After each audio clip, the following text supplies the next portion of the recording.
What's up, YouTube? So I thought today I'd make a video about my new favorite thing, which is my lawnmower. I said in a previous video I kind of had a thing for lawnmowers. I've had a lot of different zero-turn mowers, never anything commercial before. I've got about 6.5 acres that I mow on my property, and then recently we've had to start mowing for my wife's grandparents. He's no longer able to mow, and so I use that as justification to buy a new mower for my nephew who works for a John Deere dealership.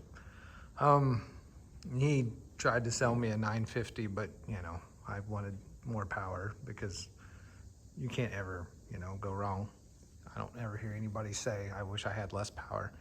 And I did want a 72-inch deck because with the 6.5 that I mow here and his an additional 10 to 11 acres, yeah, I thought, well, a 72-inch deck would cover more ground, but he actually talked me out of it because of, where we live in southern Indiana. It's a little bit hilly in some areas, and so going down to a 60-inch deck helps, I guess, prevent scalping and gives a more even cut.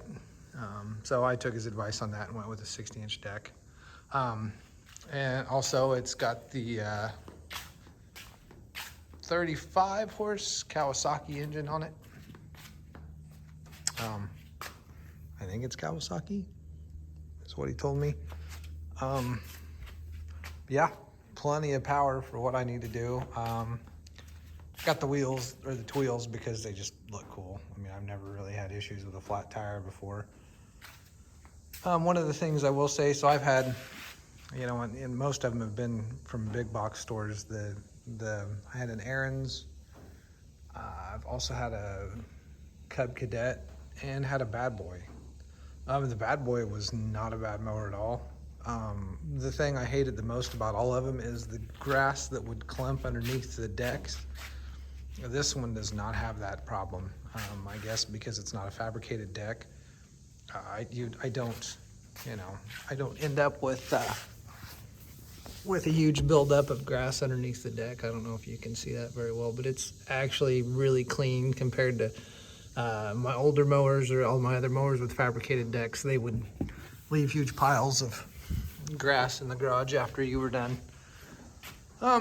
So yeah, let's just kind of cruise over some of the features of it real quick, stuff that I really like. The first thing, and probably one of the nicer parts about it, and this is not easy to do one-handed, this thing's pretty heavy duty, but you can access all of your pulleys from your deck for maintenance and whatnot by lifting out the footrest. And it's also got rubber insulators on the footrest. So, if your feet are flat, the mower is like, there's next to no vibration, which is kind of neat. And you'll notice when you put your feet up on the foot pegs, I guess, you can feel the whole mower versus when they're flat on the floor. Put this back in real quick.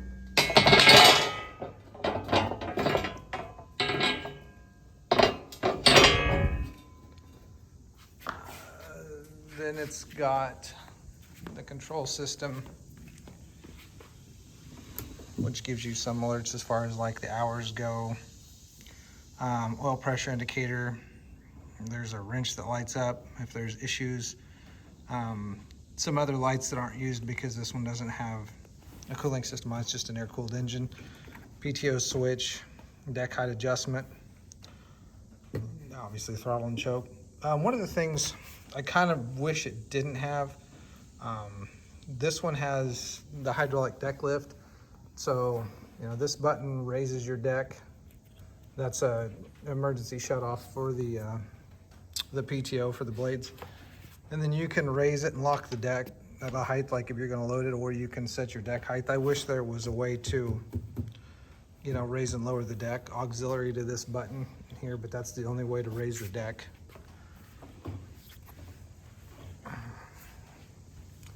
And then behind here,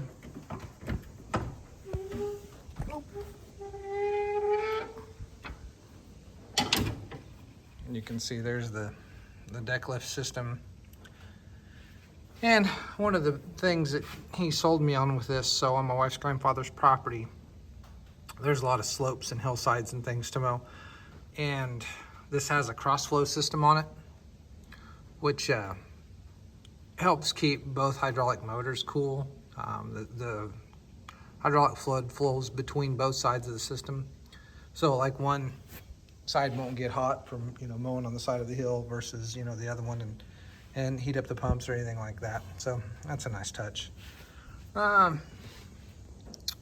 yeah, there's just some information on the engine and things like that. Pretty, looks to be pretty easy to work on if somebody had to. I mean, I try to keep it pretty clean, blow it out with my leaf blower after every time I use it and stuff like that. I've only put about 10 hours on it, and I've had it a little over a month now. Weights on the back. I'm not sure why they weight the back down, I guess for more traction. It's got a nice air cleaning system on it. Again, like I said, this is, you know, for most of the guys watching this video, they're going to be people who have commercial needs for a mower like this. I don't. I've just got a thing for mowers, and so, but I do like the air filtration system on this one. It's got your, you know, your pre-filter and then your main filter. I guess that's, I mean, I would assume that's like a pre-filter. It's a pretty big filter for a pre-filter, but anyway, there's 2 air filters on the system, so that's kind of nice. Yeah. Assume that it's going to stay pretty clean that way. And again, like I said, I like having, you know, the more, I guess the more commercialized, you know, stuff on it, like, you know, like I said, like the air filtration system, stuff like that. It is not fuel injected. That was an option on some of the other models, but I didn't want a fuel injected mower. I just didn't, you know, I didn't see a need for it. Fuel gauge, and then the fuel fill, which is pretty nice and easy to hit. And like there's your hydraulic reservoir and all that stuff. I can't remember the size of the tank. I want to say it's like 5 gallons, 6 gallons.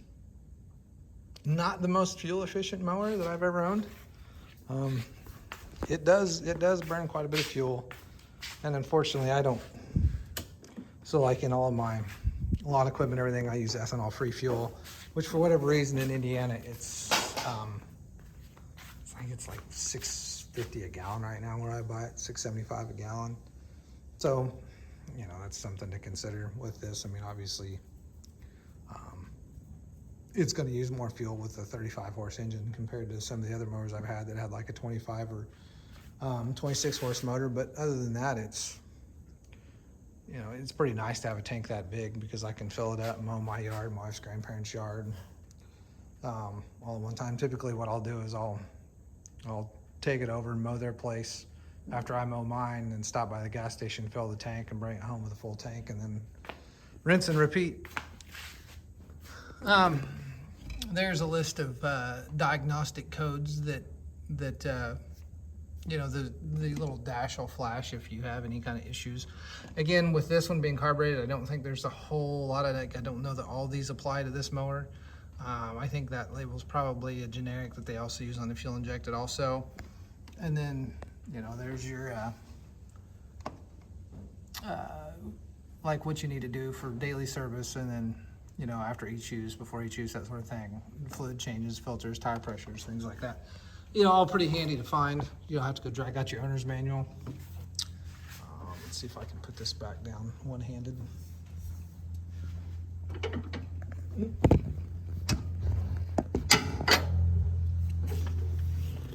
So this is, this seat is pretty nice. So you can dial in your weight. I set it a little bit soft for me. And then you can also lock it so the seat moves forwards and backwards, and then also up and down. And you can lock out the forward and back motion if you need to. I don't. With the seat and that footrest, or this plate, I'd say that plate moves around pretty well. You literally, it feels about as vibration free as sitting in your living room chair. You know, it's kind of nice. Speed on this thing, I think they said it'll mow somewhere in the 12-mile-an-hour range. That's great. And it does. I've done it. My front yard is fairly smooth, and so yes, I can mow across at full speed, and yes, it cuts nice. I just don't see the need. My older mowers, I think the fastest one I had was a 7-mile-an-hour mower, and that felt quick. This one's definitely quicker. I just don't know that, it's one of those almost like just because you can doesn't mean you should. I mean, you'd have to have very smooth ground. Like if it gets bumpy, then, even with the suspension seat, the rest of the mower is still bouncing around, your deck's bouncing around, and that's gonna mess with your cut. But yeah, I mean, that's really about it. I didn't get any of the optional stuff. There's you can block the discharge for the deck with a lever. So like if you're mowing close to your house or something, or in between two things, you don't blow clippings all over. I'll probably add that. There's LED lights. There's like trash collection bucket that you can get with the little tongs. I think you can do a bagger, but I don't. I'm not concerned with any of that. Another thing I love about this mower, so these deck covers, these pulley covers, like on all my other mowers, I just took them off because of the accumulation of grass underneath them. With these, they're super easy to take off. You can blow them out, clean the deck pretty easy. And then when you're done, just set them back down on the deck. And you lock it in. So that's pretty nice. A lot of this kind of stuff on the mower, like the bearings, cast iron pieces, stuff that's pretty heavy duty. Like this deck is, I think 7-gauge steel. So I kind of, that's like some of the bigger things that I noticed were different between, like this mower and say like the bad boy that I had that was probably closer to a commercial mower than any other zero turns that I've had. Pretty good size cast iron forks. This whole section of it's cast iron. The frame's still, stamped metal and stuff like that. But, like the front end's cast iron. One of my complaints, so on all my older ones, especially my Aaron's mower, it did not have this wheel. And so you could, like if you were mowing around a pole or a tree or something, you could get this corner of the deck right up against it and go around where you can't now. So you have, a little more trimming to do potentially. But other than that, it's a heck of a mower. Its cut quality is well above anything else that I've used in the past. And I would buy new blades every season, and just put new blades on the mowers, because most of the mowers that I used previous to this, the blades were cheap. I mean, they were pretty much throwaway thin metal, stuff like that. That is one thing. These blades are quite a bit more heavy duty than what the blades on my older deck were, or older mowers have been. So that's kind of a nice thing. Probably have to learn how to sharpen mower blades, and I get it as a concept easy. It's just something I've never done. But yeah, that's it. That's and this is a 22 model, I think. 21, 22, I don't know. It was brand new when I bought it. It had like 0.1 hours on it when it was delivered, 1.1 or 0.2 hours. So I'm pretty excited about it. Like I said, it makes mowing fun. I've always kind of enjoyed mowing the yard and stuff, and I use that and a brush hog to mow the 10 acres of pasture that I have to mow. But for the 6 acres of grass, this thing's just makes mowing, like I said, almost fun again. First mower ever with a seat belt, which is, I couldn't understand it until I tried to stop from going full speed on it. And yeah, it tends to hold you in the seat pretty good. Rollover protection is collapsible. So if you're like mowing close to the wood line or edge of the trees, stuff like that, low hanging branches don't get caught on it. My brother-in-law couldn't understand why it was, angled forward, I guess, because it puts it more above your head as opposed to, being vertical or something like that. But yeah, so that's pretty much all I've got for this. I just wanted to share it. It's, like I said, mowers have always been a thing for me. I've really enjoyed having different kinds of mowers, and I think I'll probably have this one for a while. I usually get a new mower once every couple of years, but I think this one will stick around for quite a while till they come out with something, you know, more cool, and then we'll see how that goes. But anyway, thanks for watching.